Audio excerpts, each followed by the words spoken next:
बलोचिस्तान, गिलगित बल्तिस्तान, आजाद कश्मीर, पंजाब, तमाम पाकिस्तानी, तमाम सिंधी भाई, सब हम एक हैं। खुदा के लिए जो ये बात करते हैं कि पठान मार्जिनलाइज हो रहे हैं, आज कौमी असेंबली के speaker, deputy speaker Pathan, chairman senate, leader of the house Pathan, cabinet में 11 मिनिस्टर्स पठान, आज हर पार्टी के की प्लेयर्स पठान है। खुदा के लिए ये 5th जनरेशन वॉर जो पोलराइज कर रही है हमें, मजहब के नाम पे, मसलक के नाम पे, जबान के नाम पे, पार्टी के नाम पे।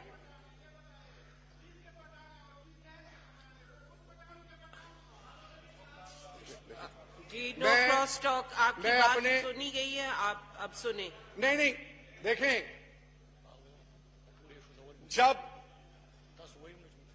जब I need your attention ma'am, जब रियासत के अंदर जजा और सजा का कॉन्सेप्ट ना हो,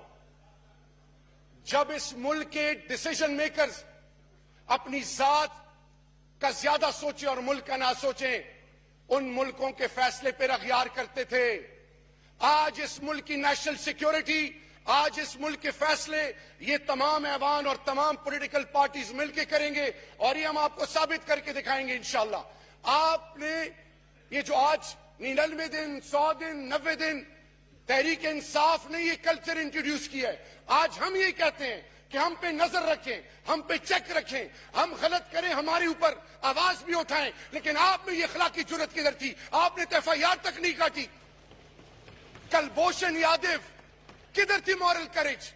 FIR नहीं कटी, आर्मी कोर्ट्स को रेस्क्यू करने आना पड़ा कुलभूषण यादव के खिलाफ। मेरा आज सवाल है, जो आज पश्तून और बलोच और सिंधी और पठान और महाजिर और बलोची और गिलगित बल्तिस्तानी और आजाद कश्मीर, इन तमाम कौमों के हवाले से बात कर रहे हैं,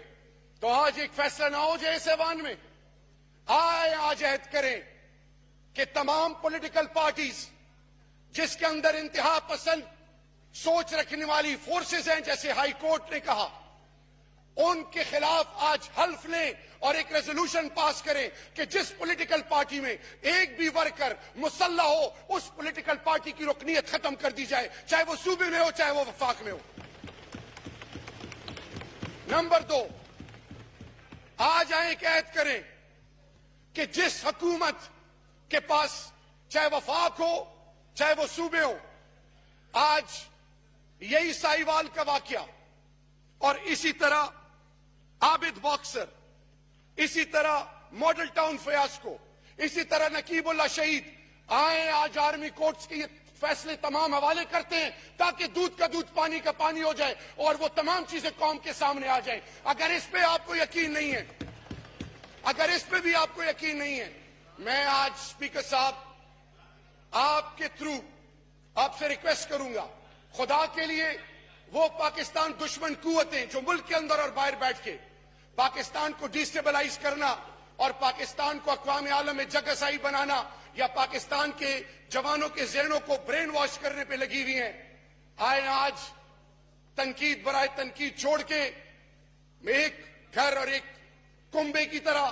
वो साहिवाल की जो बच्चियां हैं और वो तमाम बच्चे जो पाकिस्तान के मुख्तलिफ सूबों में जो इस्तिराब और आजमाइश से गुजर रहे हैं, आपसे मेरी हम्बल सबमिशन है स्पीकर साहब कि आप खुदा के लिए एक कमेटी बनाएं, पार्लिमानी कमेटी बनाएं,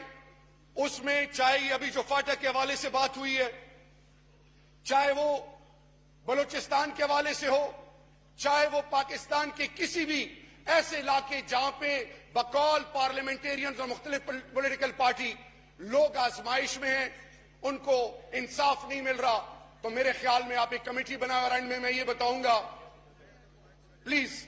please no cross talk please. मैं आखिर में ये बात बताना चाहूंगा कि 22 साल की मेहनत तहरीक इंसाफ की, जब हम हुकूमत में नहीं थे तो मियां मोहम्मद नवाज शरीफ साहब अडियाला में थे, जब हमारी हुकूमत आई उनको बेल मिली, राव अनवर को अदालत में केस चल रहा है, इंटीरियर मिनिस्टर और प्राइम मिनिस्टर के पास, इस पूरे पार्लियामान के पास कोई ऐसी ताकत नहीं कि अदालती फैसले के बगैर कोई एक्शन ले। खुदा के लिए आज ये सबसे पहले पीटीआई,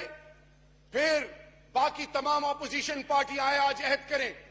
कि जितने आउटस्टैंडिंग इश्यूज हैं, जिससे इस मुल्क में इस्तिराब फैल रहा है, जिसमें लोगों की ज़हनों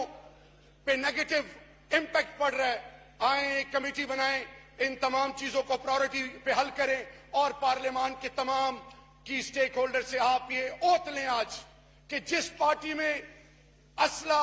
या असला कल्चर इंट्रोड्यूस या करने वाले हो उसकी रुकनीयत खत्म हो और फिर प्रायोरिटी पे आप वो तमाम चीजें इनिशिएट करें। गवर्नमेंट ऑल लेवल पर इनको फैसिलिटेट करेगी। जीआईटी की रिपोर्ट आने दें, ये मेरा वादा है। ख्वाजा आसिफ साहब आपके साथ, पीपल्स पार्टी पटेल साहब आपके साथ, अली वजीर साहब आपके साथ, स्पीकर साहब आपके साथ। 3 दिन में कुछ अरसा कंप्लीट होने में रह गया है। जीआईटी की रिपोर्ट आएगी और इंशाअल्लाह हम पुलिस रिफॉर्म्स भी करेंगे, हम उनको इबरत का निशान भी बनाएंगे and we will make it sure as a team, हम सारे मिलके कि आइंदा पाकिस्तानी बच्चों और पाकिस्तानी बेटों और माओं के साथ वो ना हो जो हमने विटनेस किया। Thank you so much.